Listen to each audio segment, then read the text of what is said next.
Hello, everybody. Happy New Year 2024, our first Friday. It's great to get to be with you.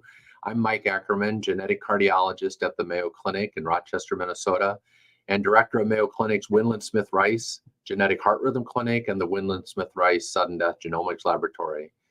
But as many Fridays since 3.5 years ago, I'm here on behalf of Alice Laura, the CEO of the SADS Foundation, the Sudden Arrhythmia Death Syndrome Foundation, for which I've had the privilege of serving as its board president since 2006. And as you know, in March of 2020, we launched SADS Live, and now 133 episodes later, here we are.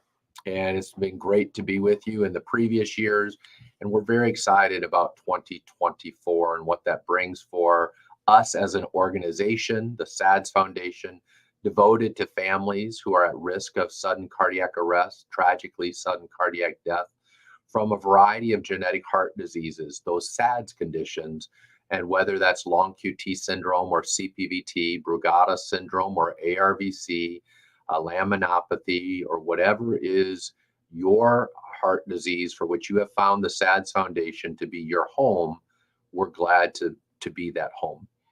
As you know, we're a nonprofit advocacy organization devoted to your condition, to be there as a pillar of support for you families when you call, to walk with you step by step in your journey. And at whatever place this journey has found you, whether it's found ahead of schedule and in anticipation of the future, or whether we find you after a tragedy, walking side by side with you to figure out the next steps. We hope we are doing that journey with you well. The SADS Foundation is very committed to doing it well, and Alice Laura and her team, Marcia and Jan and Anna and Aaron and Genevieve, a phenomenal team who care deeply about our families with SADS conditions.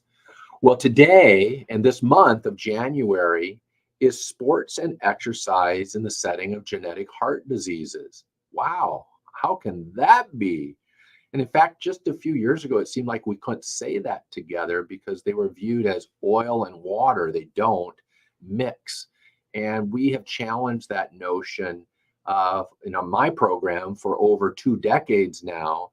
And increasingly, a view is changing that we need to figure out how those things can mix and be very different than the cruel message, that a family that I took care of yesterday had been under, telling their teenagers, don't get your heart rate up, don't get off the sofa. If you do walk to the bus, walk slowly. Such cruel messaging that we've been a part of in the heart rhythm community for over 2-3 decades. And it's been changing. And the reason of change is getting more robust in evidence, but the philosophy that drove the change that we embraced at Mayo Clinic and really honestly have led the way in saying we have got to do better when it comes to what we say kids and parents and young and old can and cannot do after they've been diagnosed and treated. We used to have a long list of can'ts, don'ts, can't, don't, can't, don't. And that list in our program at Mayo Clinic is now a very, very short list. We spend most of our time figuring out what do you love to do? And then can we figure out how to do that and keep it in the do list safely, confidently. And that's what our program has been about and has led the way in trying to catalyze a change in a view from just say no, sorry, you're kicked out, you can't, to let's talk about it. Let's figure out what we can do together and be on the same team together. And that's what we're emphasizing throughout Sports and Exercise Month. In fact, put it on your calendar if you haven't registered now. In 3 days, 4 days, Tuesday, January 9th, 6:30 Central Time, I will be doing a family webinar that will be streamlined live, and we'll be joined by Dr. Hare Krishna at Vanderbilt University to take your questions. And so we're excited about that. And then later in the month, we'll have another webinar talking about sports participation and who says you can't play anyway, and review how we've gone from a posture of disqualification, sorry, you're done, next question, to let's talk about it, let's explore this, let's figure it out, how can we make this work. Exciting time to see, and you can see what that results in. One of my athletes, national champion Baylor Bears, genetic heart disease, and now plays in the NBA. The one, I don't know if you can see very well, the girl who played hockey, have to have her on sometime, and her dad, as to how they encouraged me based upon what they were experiencing 20 some years ago, to help me realize that the way I was viewing things was in fact the right way, the better way, and the way that leads to freedom and hope and living and thriving, rather than sort of doomsday messaging. And so I thank her and her story for helping to give me the confidence to swim upstream and go a different way. We were today going to be joined by Dr. Jonathan Drezner and Dr. Kimberly Harmon to talk about ORCCA, not the whales, but ORCCA, Outcome Registry for Cardiac Conditions in Athletes. But we had to delay it because guess what? The University of Washington Huskies won in the playoff game. And so they're now getting ready for the national championship game, which is, I think, Monday night. So Kimberly, Dr. Harmon, I wish you the best with your team going against the Michigan Wolverines. University of Michigan, for one of our board members, is a passionate University of Michigan fan. So I don't know who I should be rooting for. And so because of that, the balance of time that we have together, I'll be taking your questions and looking along the side and taking them in order. So I'm scrolling to the top and see what we will cover. They might be sports related. That is the theme of the month. But if not, we'll take them in whatever order. So let's scroll on down here. The message from SADS, keep the question tight so I'm not staring at the side too far. And Happy New Year to our colleagues in Germany. Should kids with long QT play sports? What are the risks? And this is from Lene. I love it to start this, is should they play sports? I'll start with that well, that depends. Can they play sports? Yeah. Should they play sports? Depends on what. Less their disease, honestly, more their passion, meaning what is it that makes that kid, makes you. And with all of my families, all of my patients, athletes, artists, academics, whatever A they are, athlete, academic, artist, something else, is I ask them the 2 O's. Is that activity, whether it's a sport or not, is it O, oxygen? Is it O, optional? Trying to get that in the camera. And if whatever activity that might be disease aggravating to some level, if it's O, optional, why do it? Crazy. Get it off the list. On the flip side, if it's O, oxygen, I gotta have it. It's who I am. Then we start to talk about it and figure it out. And can we do sports safely with long QT? Absolutely. All of them, almost all of them. Because most of the sports that were disease triggering when you were undiagnosed and untreated. After diagnosis, after proper treatment, the threat from that said activity is neutralized a lot. Can we call you cured? Of course not. Does it give us room and margin to say, how now shall I live? And what things do I put on the shelf and what things do I keep in play becomes part of the conversation. And all I can tell you, Lene, is I currently follow about 800 athletes with a variety of genetic heart diseases, 600 where the name of their genetic heart disease is long QT syndrome. And those 600 athletes are living and thriving and competing and doing it very well. So yes, it's possible. Should they do it? The should is part of a family decision-making process. And I'm glad Dana loves this. We love to do it too. So thank you for that feedback. And we love any of your feedback. And Mickey's referring to her 11-year-old grandson who has CPVT, had a cardiac arrest and was brought back. Grateful for that and glad to hear that. He wants to play baseball. So again, not specifically about your grandson, Mickey, but for my athletes with CPVT. And I follow less of them because it's less common than long QT, but I have about 80 to 100 athletes with CPVT who have stayed athletes. And so it is possible. A lot of factors are in play. For CPVT, what I look at is, what is their treatment? Am I satisfied with their treatment? What does their stress test look like on treatment? What emergency action plan do we have in place? Are we confident in that EAP, that emergency action plan? And if all of those are yes, yes, and yes, and he said, Grandma, baseball is like O oxygen to me, closer to O oxygen than to O optional, then we figure out how to make it work. And we can make it work. And I think that is good news. It's sure much better to say, let's talk about it, than how we did it when I joined the faculty of Mayo Clinic in 2000, 23, now 24 years ago. It was, no, you can't. Of course you can't. Why even ask me? Don't ask me. You are done. That was then. This is now. You are done. Baseball, done. Basketball, done. Rugby, done. Everything, done. It was can't, don't. And we rejected that 23 years ago, right out of the gate, and said, we've got to do better than that. We have to figure out how to do better than that and how to do it well. And we're doing it.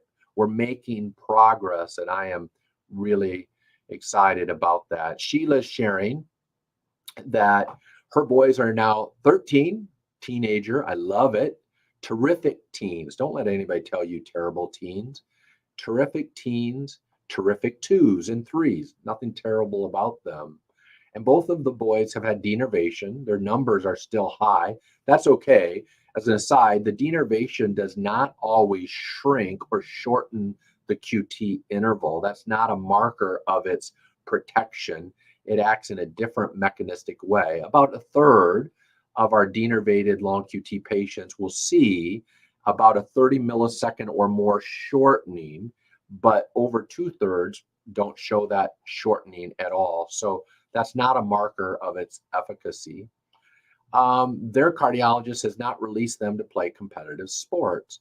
Thoughts about them playing baseball? Same, baseball, basketball, football, you name it. If they love it, we should be able to figure out how to do it. Now, it may take getting another perspective. Many cardiologists, even though I've told you that there's a movement happening from can't, don't to maybe we can. In fact, yes, we can. A lot of cardiologists are not there yet. They're still in the no can do camp. So sometimes it may mean you might need a different member on your team who is willing to think in this perspective and recognize that everything we do is a non-zero risk proposition. And it's a balance between risk, benefit, upside versus downside. And we can have those discussions. Mickey's granddaughter looks like with the same marker is 9 and wants to play soccer. Love soccer. One of my oldest son was varsity level soccer. I loved being a soccer dad. That was a great sport to be a fan dad. So, yep, we can figure out that. Kimberly's asking, what test should I request for my kids if I had a cardiac arrest after physical exertion? Your genetic test was inconclusive 10 years ago. They are active, but I want to make sure they are safe. Kimberly's question, I love this one.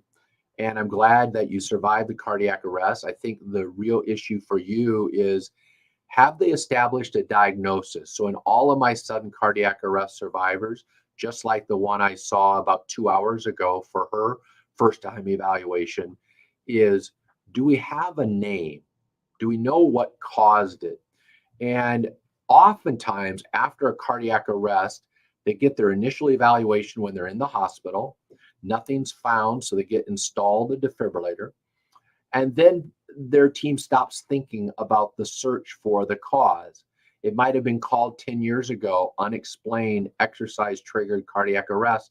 And that's what it is 10 years later. And in fact, very little detective work being done in the meantime, because after all, you have your defibrillator. So what's the big deal? And we view it as a big deal. So we keep searching for the name. So all of my cardiac arrest survivors get evaluated regularly, yearly, every other year, to see what do their tests look like. Are there any aha moments that are emerging that gives us a new idea as to the cause, the culprit, what to charge as guilty? And we emphasize that all of the sudden cardiac arrest survivors' relatives, that is, mom, dad, brothers, sisters, children, need to be evaluated on a regular basis to see if they show any evidence of a inherited familial heart process. And so our first degree relatives, mom, dad, brother, sister, children, they always will get an ECG, Holter, treadmill, and an echo as the cornerstone test. And then we step back and we review everything. The other component is if your genetic test was 10 years ago, I'd do it again. Many new disease genes have been discovered in the last 10 years, and I would want a current update.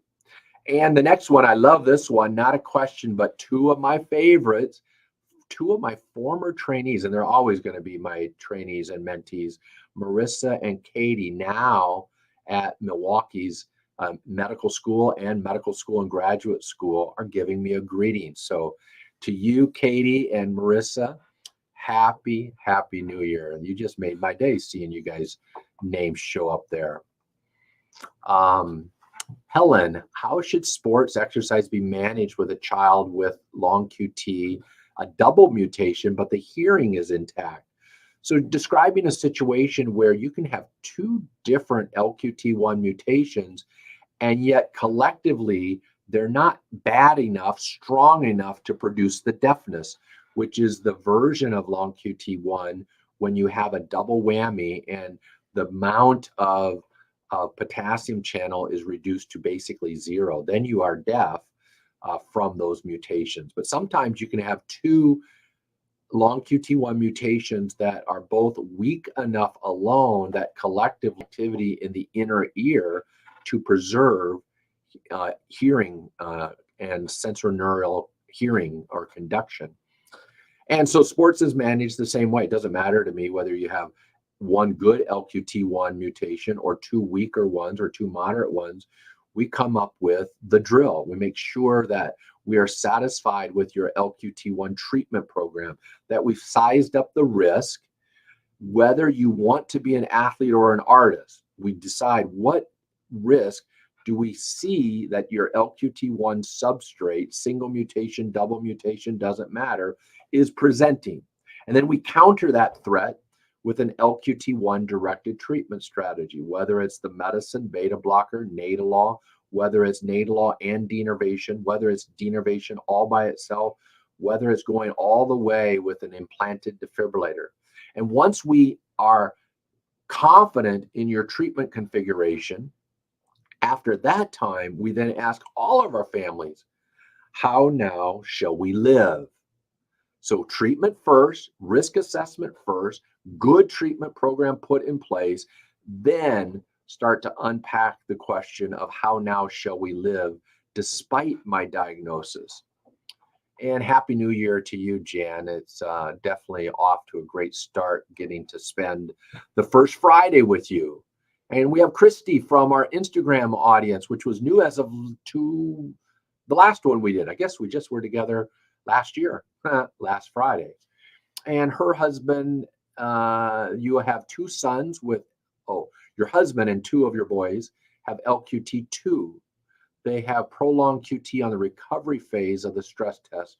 Should we pay more attention post-exercise? Love that question, because there's a big misconception out there that the QTC measured during recovery, which is long and maladaptive and is often where we can catch the glitch even when the QTC at rest is normal, it means that somehow the recovery phase is spooky, dangerous, arrhythmogenic. Not fake news, wrong. What it does tell us is it's a diagnostic phase of the test that has the best diagnostic performance characteristics. It doesn't mean that that's where risk resides. And in fact, whatever that QT number gets to at 3 minutes of recovery has nothing to do with prognosis, forecast, risk. It is diagnosis. It does have an impact on forecast only in the sense that when it's abnormal, I am not able to call the forecast near zero risk. For example, if that QTC is completely normal in the recovery phase, then the risk forecast is so favorable that that person may well be what we call a no risk host, meaning it is not even penetrant in them. But when we do see the glitch in the recovery phase, that just means they're not zero risk. It doesn't mean they're spooky risk. It doesn't mean that that's the phase of exercise where it can come out and rear its head. Diagnosis only. Love the question. And Jim, you're welcome. I'm glad you enjoy these live chats. It's quite invigorating for me as well. And your children have LQT2, so 2 in a row. Son is currently on liquid propranolol. I like that. He has ADHD, attention deficit hyperactivity disorder, and they're trying many different options prior to committing him to ADHD medicines. What options do we have for medications that would be safe and effective? Great question. Question just posed by one of our families yesterday who I saw. And here, like the sports issue, is another issue for the past 20 years where we have miserably failed our genetic heart disease families. On the sports front, we have failed by saying, no, you can't, no, you can't. Next question. For our families who have their long QT2, CPVT, whatever, and concomitant ADHD, we have failed you. How? Because we've told you, sorry, can't treat your ADHD with medicines ever. No way, no how. Too dangerous for the QT, too dangerous for the CPVT. Just figure it out. And kids have gone, like this last week's patient, from being a straight A student in 8th grade to getting C's now in 9th grade. Maybe there's other factors, of course. It's always several things. But we have shown over and over again that our patients who also have ADHD, and ADHD is probably 7% of the planet, we can give or take that number. So 7% of long QT kids, 7% of CPVT kids also have ADHD. Should we try the non-medication strategies that Jim, you referred to? Cognitive behavioral therapy strategies, various things. Of course, I'm a huge fan of avoiding medications all the time, but not out of QT fear.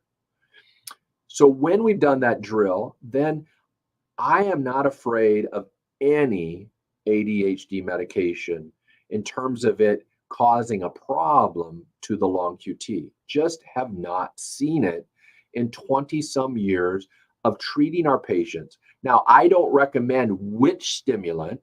I don't mind any of them. Ritalin, Adderall, Vyvanse, Concerta, Strattera, Guanfacine, you name it.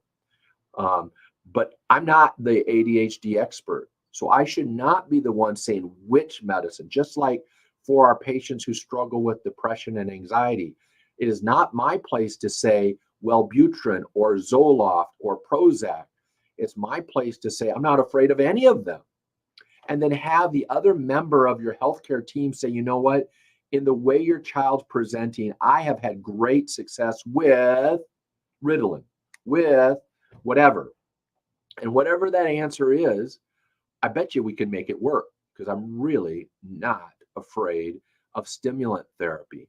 And so, of course, try all of the non-medication strategies. And I think, honestly, we probably don't try hard enough. We give up too quickly. We go to medicines, but not true for our long QT CPVT families. They've been forced to try a long time without medication because there's been so much resistance to letting them be treated. So our families have been trying long and hard, and a lot longer and a lot harder than other families who don't have long QT.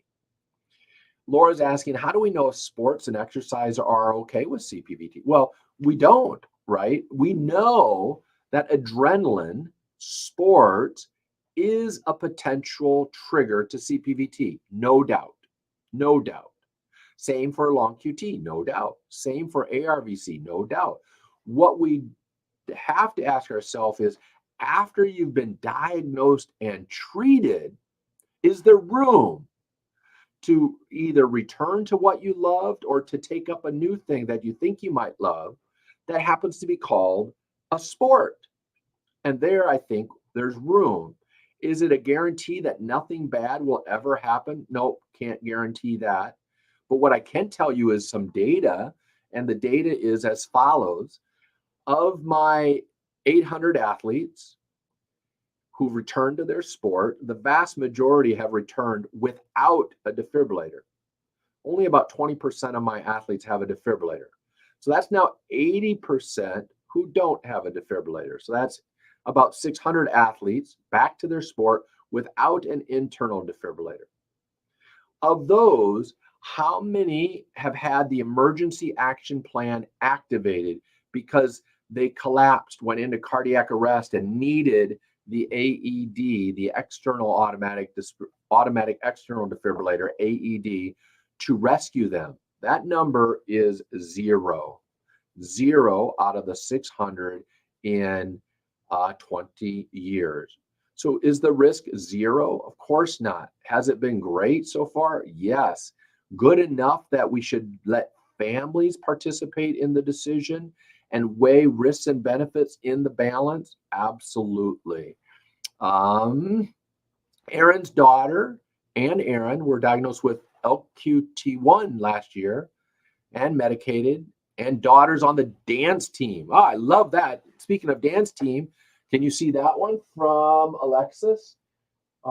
So some of you can send me a signed picture if you want to replace Alexis, but her and her dance team won the national championship as she returned to her oxygen as well. It's more what can you do than what you can't do. Now, Jesse from Instagram says, does playing competitive sports present ARVC earlier on? So ARVC, and we're going to talk a lot about this at the family webinar on Tuesday, January 9th, 6:30 Central Time. Sign up, because ARVC has been one of the genetic heart diseases where one specific type of ARVC called PKP2 mediated ARVC, there's actually good evidence, strong data, that certain types of sports, certain types of training can act as a disease accelerator, a disease aggravator. And so, of course, if there's evidence for harm, it doesn't really matter in a sense how much oxygen it's like. I can't harm you. I can't knowingly support you doing it. So what does that mean? Well, if I have a patient with PKP2 ARVC and they tell me, I love marathons, I tell them, well, I'm glad you love it, but you just need to find something else, because I can't support you being a marathoner when I have evidence that tells me that activity may well be acting as a disease accelerator. And that's one of the few diseases where we have evidence. Now, the corollary damage that's happened from that evidence is every activity got assigned guilt. And so, like the family I saw just yesterday with PKP2 ARVC, doesn't even show the disease. The only way we know its presence is a positive genetic test in the child. That teenager has been told they cannot do anything. So we took what is reasonable evidence about somebody who has the disease, that endurance training, marathon, long distance cycling stuff may not be great.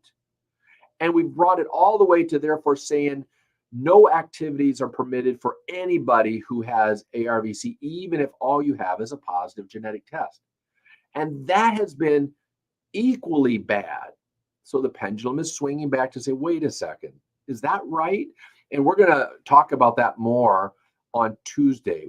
We have got to find activities and sports that are safe, and many, many are safe, even for PKP2 mediated ARVC. And so in follow-up to that, Sarah's asking if I have athletes who have ARVC. Absolutely, lots of them.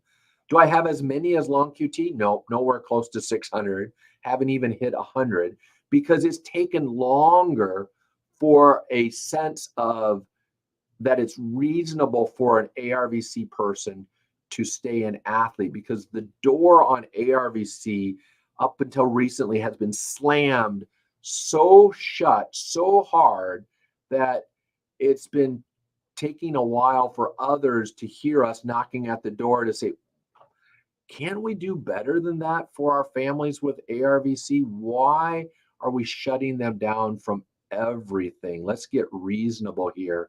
And on Tuesday, you'll hear a voice of ARVC. Now, I see a lot of ARVC, but I would not say I am the ARVC expert in the country.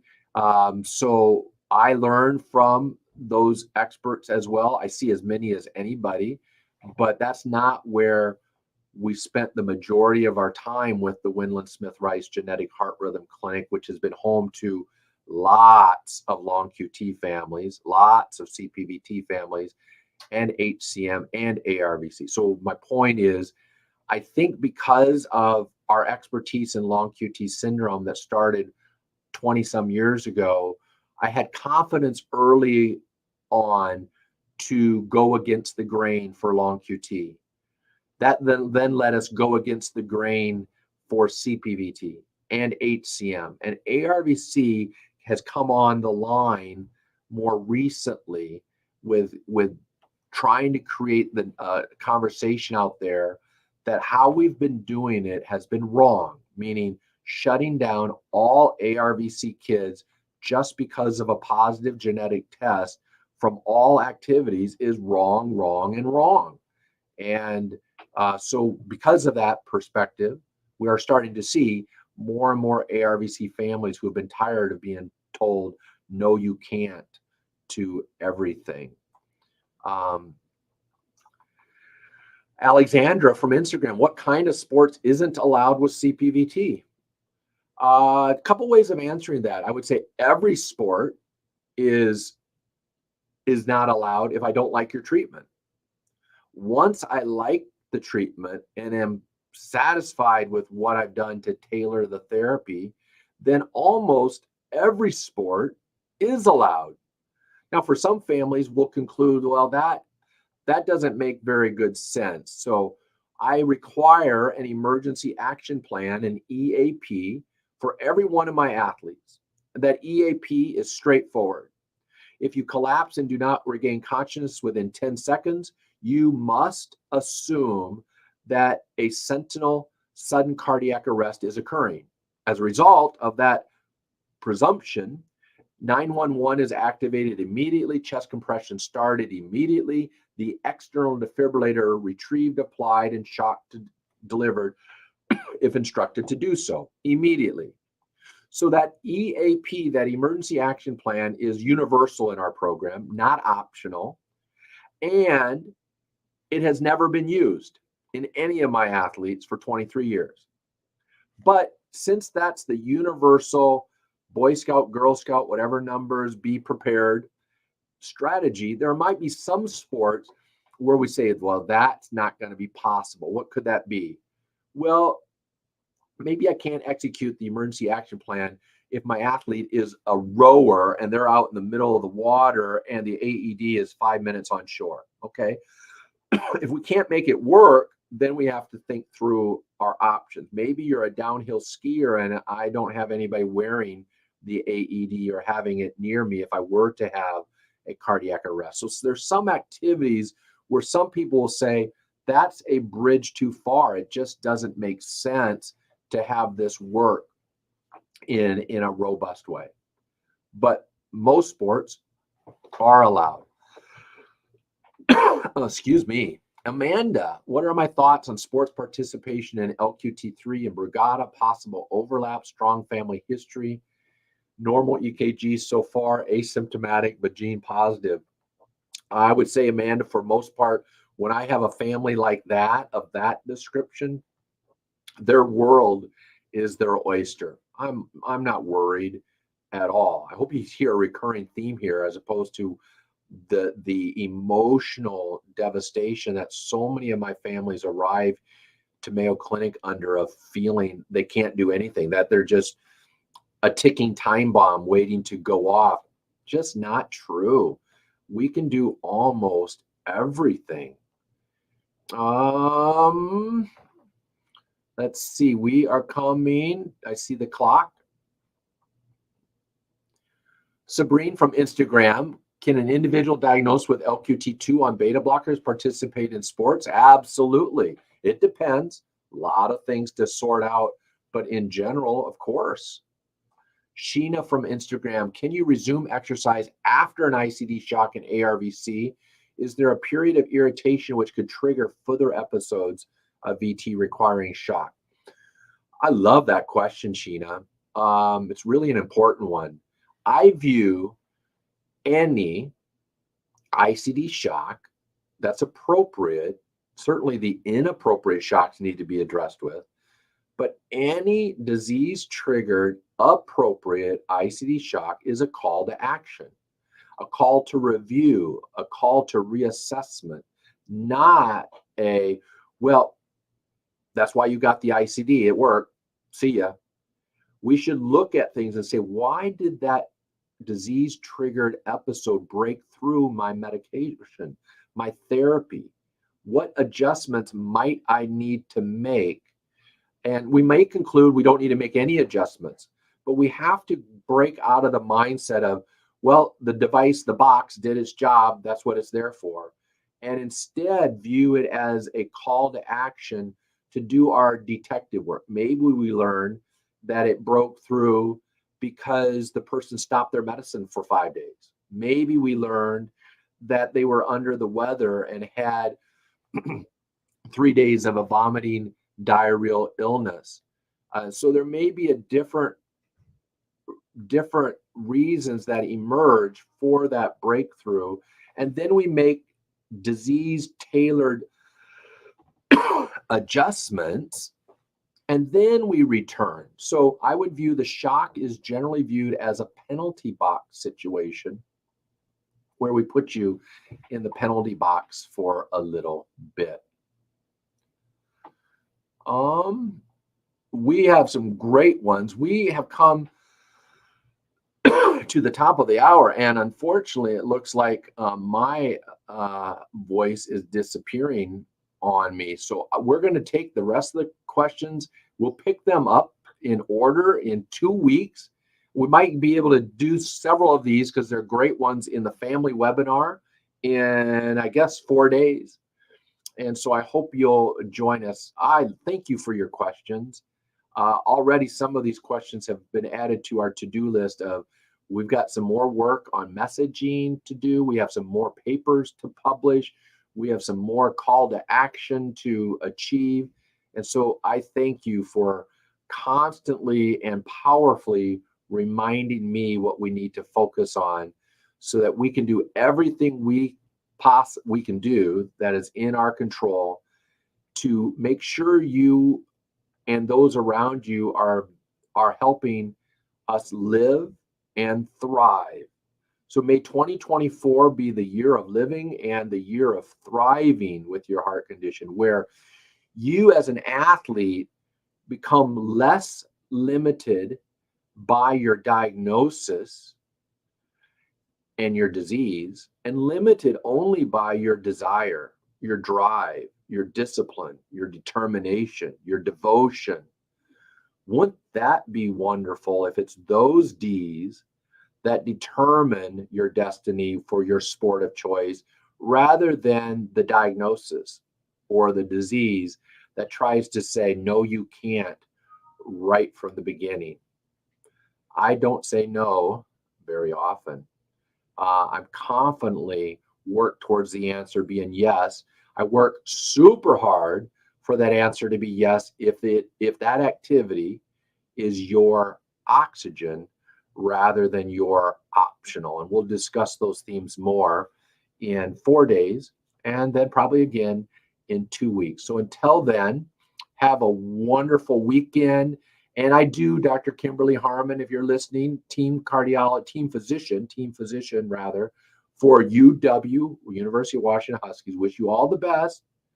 But we also have a member of our board who is going for Go Blue, University of Michigan. So I just hope it's a great game.